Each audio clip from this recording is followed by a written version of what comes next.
Her chilling words cut through me with the dropping of the divorce papers. But the will in my pocket simmered the dregs even hotter. She believed she'd put me to rest. Until I dig up her mess. The divorce papers arrived on the mahogany table with a thud, malignant nail in the coffin of our union.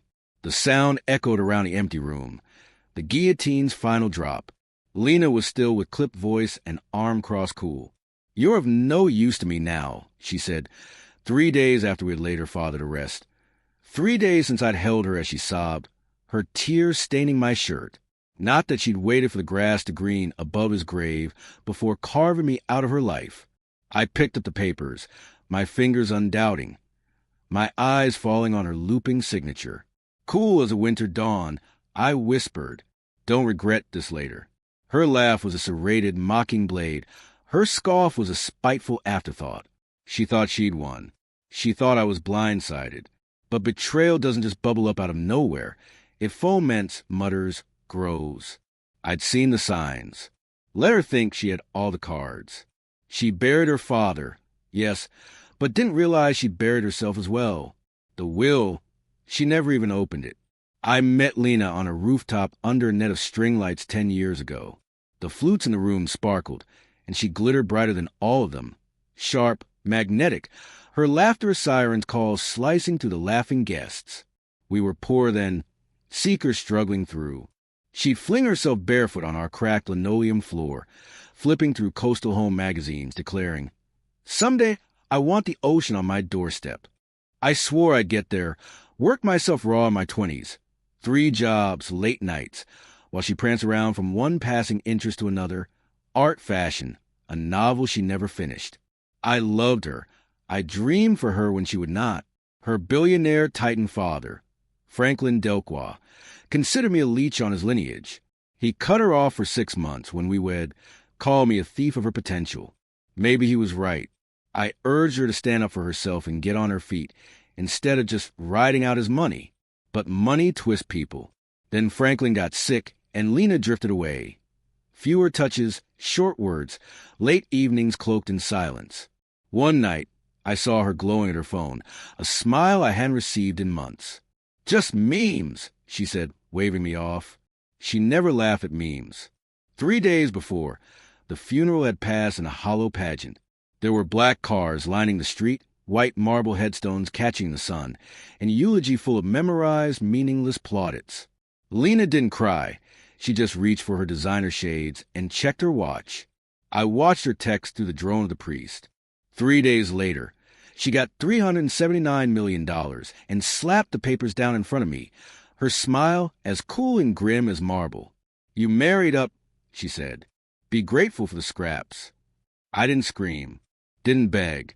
I observed her emails, her call logs, the wire transfers to her new man, a parasite with grin and a rented Lamborghini. She left a breadcrumb trail of digital sins, sloppy and bold. The neglected iPad shown the draw down last night. The screen flashed into life with a message that sliced the guts out of me. Once the money clears, he's gone. LOL. My hand became cold and clammy as my heart pounded. Scorching words etched straight into my soul. Grief desiccated then and became something icy, calculated. Not rage, strategy. She'd learn, and it would sting.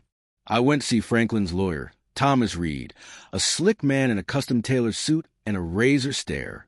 He'd never trusted Lena's shallowness. "No depth," he once said. "Well," his lips twitched when I asked about the will. "Smarter than you appear," he said. Franklin had rewritten it. She saw her shift too. She believed that blood procured her good luck. She didn't know he made me his executor, handed me control with one condition. Let her believe she'd won until she proved otherwise. So I became the sap, the broken-hearted spouse, while I harvested her wrongdoing.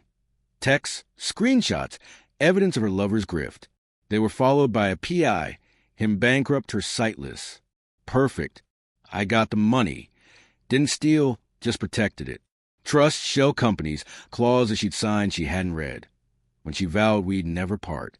Her divorce had put a freeze on her inheritance, unless I signed off. I wouldn't. She entered court, staved white pantsuit gleaming, her lover grinning from the back. I stared ahead. Contesting the settlement? The judge asked. No, I said, voice even. But look at Exhibit A. Thomas pushed the folder forward. The emails, the transfers, her affair exposed.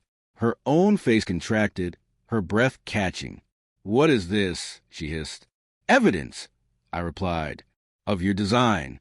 Her lawyer stumbled, and the judge's eyes narrowed. Thomas rose. There's more.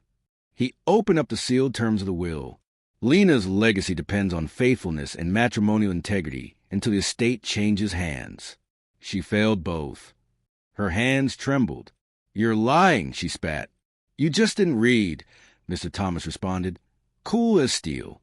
The judge's gavel slammed, a thunderclap forever binding her fate. Lena rose from the ground, her lips dusty, her eyes skittish as a cornered animal.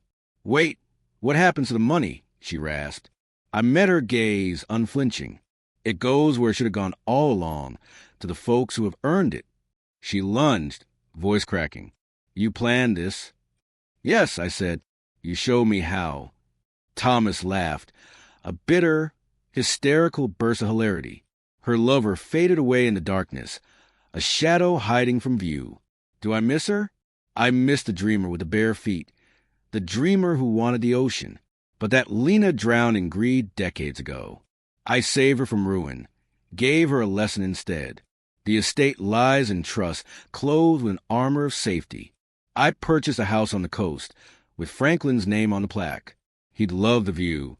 Lena is still battling lawyers, pursuing ashes. Betrayal's an art. Revenge, a masterpiece.